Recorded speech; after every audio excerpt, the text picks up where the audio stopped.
سامعین حضرات، اس کے بہت سارے وجہ ہیں، اور چونکہ نوجوان جو ہوتے ہیں ان کے خون کے اندر وہ گرمی پن ہوتی ہے،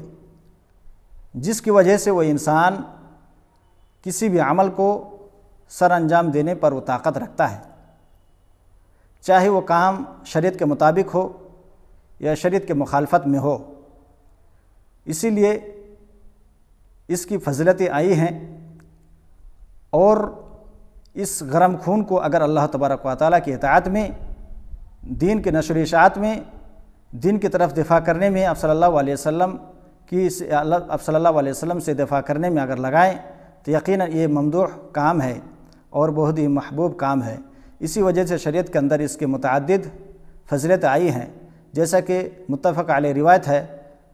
کہ بروز قیامت جو اللہ تبارک و تعالیٰ کے سائے کے علاوہ کوئی سایہ نہ ہوگا، اس دن اس حدیث کے اندر بھی ذکر ہے، شاب النشا فی عبادت اللہ، کہ ایک نوجوان جس کی پرورش، جس کے دن و رات اللہ تبارک و تعالیٰ کے عبادت میں گزرے، اس خوش نصیب انسان کو اللہ تعالیٰ اپنے سائے کے اندر اس کو جگہ دے گا۔ اسی طریقے سے مسلم شریف کی روایت ہے، صلی اللہ علیہ وسلم کا ارشاد ہے، المؤمن القوی خیر واحب الی اللہ من المؤمن الضعیف، کہ قوی اور طاقتور مومن اللہ تبارک و تعالیٰ کے پاس زیادہ محبوب ہے، زیادہ پسندیدہ ہے بنسبت کمزور مومن کے۔ اسی کے بنا پر اب صلی اللہ علیہ وسلم نے یہاں پر خاص طور پر جوانی کی بات کو کہی، اور کہا کہ اس کے جوانی کے متعلق بھی سوال کیے جائیں گے، اور اس سے پوچھا جائے گا کہ تم نے اپنے جوانی کو، یہ خون کے اندر جو گرمی پن ہے، اس کو تم نے کہاں پر اس کو صرف کیا؟ کیا اس خون کے گرمی کو کسی پر ظلم ڈھانے میں خرچ کیا، یا کسی کو عدل انصاف دلانے میں اس کو عمل میں لایا؟ یقیناً یہ تمام چیزیں جب سوال کیے جائیں گے بروز قیامت، انسان اپنے نفس کے دفاع کے لیے وہ انکار کرنے کی کوشش کرے گا اور جھٹلانے کی کوشش کرے گا، لیکن اللہ تعالیٰ بروز قیامت منہ کو بند کر دے گا، اور ہمارے ہاتھ پیر جو ہیں یہ گواہی دیں گے، جیسے کہ اللہ تعالیٰ کا ارشاد ہے، الیوم نختم علی افواہہم وتکلمنا ایدیہم وتشہد ارجلہم بما کانوا یکسبون، کہ اس دن ہم ان کے منہوں میں، ان کے زبانوں پر مہرے لگا دیں گے، ان کے منہ پر مہرے لگا دیں گے، اور تکلمنا ایدیہم، ان کے ہاتھ ہم سے باتیں کریں گی، اور تشہد ارجلہم،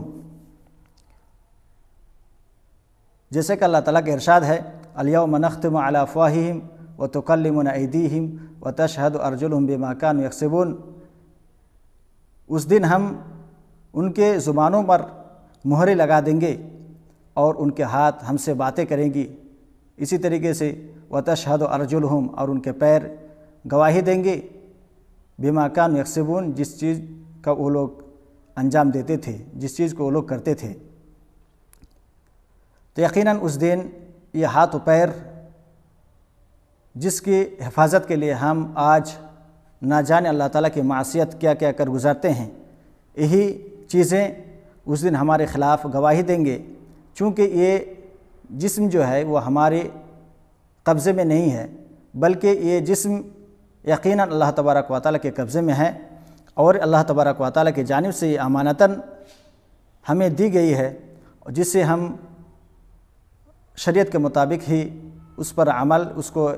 خرچ کر سکتے ہیں، اس کو عمل میں لا سکتے ہیں۔ اللہ تعالیٰ کا ارشاد ہے، ان اللہ اشتری من المؤمنین انفسهم واموالهم بان لهم الجنہ، کہ اللہ تعالیٰ نے، یقیناً اللہ تعالیٰ نے مومنوں سے ان کے نفسوں کو، ان کے مال دولت کو جنت کے بدلے میں خرید لیا ہے۔ جب انسان خرید لیے جاتے ہیں تو یقیناً اس کے کارکردگی یا اس کے اپنے مطابق عمل کرنا یا اس کے اپنے مطابق کہیں پر آنا جانا اس کے لیے جائز نہیں رہتا، بلکہ اس کے لیے ضروری ہے کہ وہ اپنے رب کے متعلق، اپنے مالک کے مطابق وہ چلیں۔ تو اسی طریقے سے اللہ تبارک و تعالیٰ نے ہم سے ہمارے جانوں کو، ہم سے ہمارے مالوں کو خرید لیا ہے۔ اس کا مطلب یہ ہے کہ ہم اپنی مرضی سے اپنے جسموں کو بھی شریعت کے خلاف میں استعمال نہیں کر سکتے ہیں۔ تیسرا سوال جو آپ صلی اللہ علیہ وسلم نے بتایا وہ مال کے متعلق ہے، وَمَالِهِ مِنْ أَيْنَ اكْتَسَبَ وَفِيمَ أَنْفَقَهُ، کہ اس مال کو تم نے کہاں سے حاصل کیا اور کس چیز میں خرچ کیا؟ یقیناً یہ سوال بہت ہی کٹھن سوال ہے، اور اس سوال کے اندر تمام لوگ داخل ہو سکتے ہیں، چاہے وہ فقیر ہو یا امیر، تمام لوگ اس سوال کے اندر آ سکتے ہیں۔ وہ اس طریقے سے کہ ایک مزدور جو عمل کرتا ہے، جو کام کرتا ہے، کیا اس نے کما حقہ اپنے مالک کا حق ادا کیا، یا پھر مالک کے سامنے اس کام کو اچھے طریقے سے کیا اور اس کے مالک کے جانے کے بعد اس نے جو ہے اس کا حق ادا نہیں کیا؟ تو اس ناحیے سے ایک فقیر بھی اس کے اندر داخل ہو سکتا ہے، ایک غریب بھی اس کے اندر داخل ہو سکتا ہے، اور ایک امیر انسان بھی داخل ہو سکتا ہے۔ تو اللہ تبارک و تعالیٰ اس دن سوال کرے گا، یہ مال دولت جو تمہیں دیا تھا، یہ مال کو تم نے کس طریقے سے اس کو حاصل کیا، اور حاصل کرنے کے بعد تم نے اس کو کہاں پر خرچ کیا؟ ان تمام چیزوں کے متعلق اللہ تعالیٰ سوال کرے گا۔ سامعین حضرات، مال کو مال اسی لیے کہا جاتا ہے لأن القلب یمیل الیہ، اس لیے کہ دل اسی کی طرف مائل ہوتا ہے، اور انسان لالچ میں آ جاتے ہیں اور حلال و حرام کے مابین تمیز کھو بیٹھتے ہیں، اور نہ جانے طرح طرح کے مال ہڑپنے میں لگے رہتے ہیں، اور اس کے درمیان تمیز نہیں کرتے ہیں۔ انسان مال کو کمانے اور مال کو صرف کرنے کے اعتبار سے صرف اور صرف 4 اقسام ہو سکتے ہیں ان سے،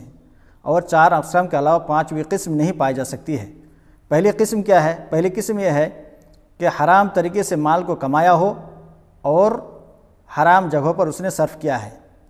مثلا کسی نے چوری ڈکیتی سے مال حاصل کیا اور اس کو شراب خریدنے میں لگا دیا، تو یقیناً انسان جو ہے ناکام ہے۔ دوسری قسم، حرام طریقے سے مال کو کمایا اور حلال راستے میں خرچ کیا، مثلا چوری ڈکیتی سے مال حاصل کیا اور اس نے حلال طریقے سے مثلا بیوی بچوں کے کپڑے لتے اور اسی طرح کھانے پینے کی چیز کو خرید لیا، تو یقیناً اس نے وہ بھی ہالک ہیں۔ کیوں؟ اس لیے کہ اس نے حرام طریقے سے کمایا، یا الگ بات ہے کہ اس نے حلال طریقے سے حلال جگہوں پر اس نے خرچ کیا۔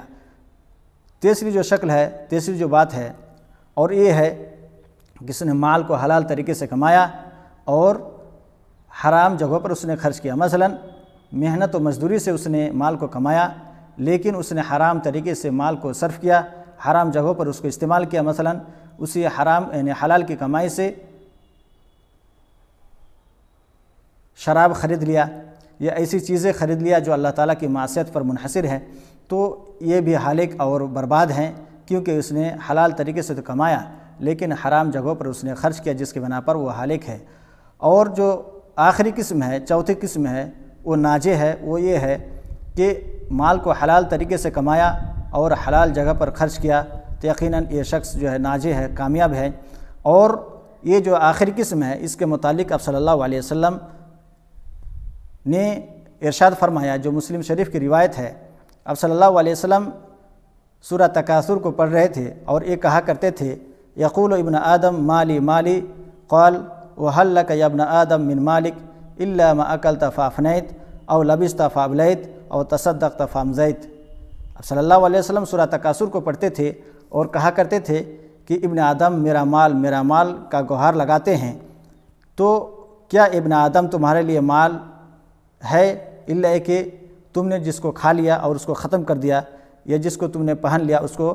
سڑا دیا، یا جس کو تم نے صدقہ کیا اور اس کو باقی رکھا۔ تو یہ جو حلال طریقے سے کمائی ہے اور حلال جگہ پر خرچ ہیں، اس کے گویا کہ یہ 3 اقسام کہہ سکتے ہیں کہ جو ہم نے کھایا اس کو ختم کر دیا، جو ہم نے کپڑے لتے کی شکل میں اس کو پہنا اس کو ختم کر دیا، وہ سڑ گل گیا، اور جس کو ہم نے اللہ تبارک و تعالیٰ کے راستے میں خرچ کیا، فی سبیل اللہ دان کیا، کسی فقیر و مسکین کی مدد کی، اللہ تعالیٰ یقیناً اس کے لیے وہ ذخیرہ اندوز کر دیا، ہمارے لیے آخرت میں وہی کام آئے گا۔ محترم سامعین، اور یہ بھی بات واضح ہو جانی چاہیے، جیسے کہ پہلے بات گزری کہ اللہ تعالیٰ ہم سے مومنون سے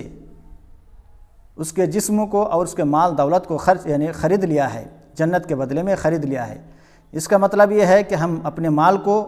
اپنے منمانی صرف نہیں کر سکتے ہیں، اس کو خرچ نہیں کر سکتے ہیں، بلکہ ہم اسی جگہ پر اس کو خرچ کریں گے جہاں پر اللہ تعالیٰ نے اجازت دی ہے، جہاں پر آپ صلی اللہ علیہ وسلم نے ہمیں خرچ کرنے کی اجازت دی ہے۔ اگر شریعت کے مطابق وہ عمل جائز ہے شریعت کے مطابق وہ عمل مطلوب ہے، یقیناً ہم اس کو خرچ کر سکتے ہیں۔ اگر شریعت کے مطابق وہ عمل نہیں ہے، شریعت کے مخالفت میں وہ عمل ہے، تو یقیناً اس جگہ پر ہمارا خرچ کرنا جائز نہیں ہے، چونکہ وہ عمل جو مال دولت ہے یقیناً وہ ہمارے لیے اللہ تعالیٰ نے ایک نعمت کے شکل میں، امانت کے شکل میں دیا ہے، اور اللہ تعالیٰ بروز قیامت ہم سے اس کا سوال بھی کرے گا۔ آخری جو سوال ہے وہ علم کے متعلق کہ اس نے علم کے مطابق کتنا عمل کیا۔ سامعین حضرات، یقیناً ایک انسان جو عالم ہوتا ہے تو انسان اس کی ذمہ داری جتنی ہوتی ہے، ایک عام انسانوں کی ذمہ داری سے زیادہ اس کی ذمہ داریاں ہوتی ہیں۔ اس لیے اللہ تبارک و تعالیٰ اس سے پوچھے گا کہ علم جو تم نے حاصل کیا اس علم کے مطابق کتنا عمل کیا؟ تم اوامر کو جانتے تھے، ان اوامر کا بجا لایا یا نہیں؟ تم منہیات کو جانتے تھے، کیا اس سے بچا یا نہیں؟ امر بالمعروف و نہی عن المنکر کو جانتے تھے، اس پر عمل کیا یا نہیں؟ یہ تمام سوالات بروز قیامت ایک عالم سے پوچھا جائے گا، اور اس نے اپنے علم کے مطابق کتنا عمل کیا، یہ تمام چیزیں اس سے پوچھے جائیں گے۔ محترم سامعین، اس حدیث سے خلاصہ کے طور پر یہ بات واضح ہوتی ہے کہ ایک بندہ بروز قیامت اس وقت تک رب کے سامنے سے ہٹ نہیں سکتا جب تک کہ اسے 4-5 سوالوں کے جواب نہ لے لے۔ اس کو عمر کے متعلق کہ اس نے عمر کو کہاں پر خرچ کیا، اس کے جوانی کے متعلق کہ اس نے جوانی کو کہاں پر ختم کیا، اس کے مال کے متعلق کہ اس نے مال کو کہاں سے حاصل کیا اور کہاں پر خرچ کیا، اسی طریقے سے جو علم حاصل کیا اس علم کے مطابق اس نے کتنا عمل کیا۔ ایک بات اور یہاں پر ذہن میں رہنی چاہیے، کیا اس سوال سے یہ جو مذکورہ سوالات ہیں، ان تمام سوالات سے کیا کوئی مستثنیٰ بھی ہو سکتے ہیں؟ یقیناً ان سوالات سے چند ایسے اقسام کے لوگ ہیں جو ان سوالات سے مستثنیٰ رہیں گے۔ ان میں سے پہلا قسم انبیاء و صالحین انبیاء ہیں۔ انبیاء اکرام ان سوالات سے محفوظ رہیں گے، ان سے یہ سوالات نہیں کیے جائیں گے، بلکہ ان سے دوسرے سوالات کیے جائیں گے، اور وہ سوال تبلیغ رسالت کے متعلق پوچھا جائے گا۔ کیا تم نے جو ذمہ داری ہم نے تم پر دی تھی، کیا اس ذمہ داری کو ادا کیا یا نہیں؟ یہ لوگوں پر حجت قائم کرنے کے لیے اللہ تبارک و تعالیٰ پوچھے گا، کیونکہ بعض امتی یہ دعویٰ کرے گا کہ نہیں، اللہ تعالیٰ یہ جو نبی ہم پر جو بھیجا تھا، تم نے جو اس کو بھیجا تھا ہم پر، اس نے ہمیں راہ راست کی طرف رہنمائی نہیں کی تھی۔ تو اللہ تعالیٰ جو حجت قائم کرنے کے لیے اللہ تعالیٰ اس سے پوچھے گا۔ دوسری قسم کے لوگ شہداء ہوں گے، جن کے متعلق حدیث کے اندر وارد ہے کہ خون کے اول قطرہ جب زمین سے گرے گا، زمین پر گرنے سے پہلے اللہ تعالیٰ اس کے تمام اگلے پچھلے تمام گناہ کو معاف فرما دے گا۔ تو یہ بھی شہداء بھی ان سوالوں سے مستثنیٰ رہیں گے۔ اسی طریقے سے تیسری قسم کے لوگ جن کے متعلق آپ صلی اللہ علیہ وسلم نے حدیث کے اندر ارشاد فرمایا، کل یدخل الجنت، قال نبی صلی اللہ علیہ وسلم یدخل الجنت من امتی 70,000 بغیر حساب ولا کتاب۔ آپ صلی اللہ علیہ وسلم نے کہا کہ میری امت میں سے 70,000 لوگ بغیر حساب و کتاب کے جنت میں داخل ہوں گے۔ ان کی صفات جو آپ صلی اللہ علیہ وسلم نے فرمایا، ہم لا یسترقون ولا یتطیرون وعلی ربہم یتوکلون، کہ وہ لوگ خوش نصیب وہ لوگ ہیں۔ اور تیسرے قسم کے لوگ جس کے متعلق آپ صلی اللہ علیہ وسلم نے حدیث کے اندر ارشاد فرمایا، جس کو امام بخاری اور مسلم نے روایت کیا ہے، یدخل الجنت من امتی 70,000 بغیر حساب ولا کتاب، ہم الذین لا یسترقون ولا یتطیرون وعلی ربہم یتوکلون۔ اب صلی اللہ علیہ وسلم نے کہا کہ میری امت میں سے 70,000 لوگ بغیر حساب کتاب کے جنت میں داخل ہوں گے، اور وہ لوگ یہ ہیں لا یسترقون، جو رقیہ طلب نہیں کریں گے، دوسرے سے جھاڑ پھونک کا مطالبہ نہیں کریں گے، اور اسی طریقے سے ولا یتطیرون، اور نہ بدفعلی لیں گے، وعلی ربہم یتوکلون، اور اپنے رب پر وہ لوگ بھروسہ کریں گے۔ اور دوسری روایت کے مطابق ہر 1000 کے ساتھ 70,000 لوگ ہوں گے جو بغیر حساب کتاب کے جنت میں داخل ہوگا۔ تو یہ 3 اقسام کے لوگ خوش نصیب ہیں جو ان سوالات سے وہ لوگ محفوظ رہیں گے، ان سوالات ان سے نہیں کیے جائیں گے۔ آخر میں اللہ تبارک و تعالیٰ سے دعا ہے کہ اللہ تعالیٰ ہمیں ان سوالات کے استعداد، ان سوالات کی تیاری کرنے اور ان سوالات کے سوالات کے صحیح جواب دینے کے ہمیں بروز قیامت توفیق عطا فرما۔ آمین۔ وصلی اللہ علی نبینا محمد۔ السلام علیکم ورحمۃ اللہ وبرکاتہ۔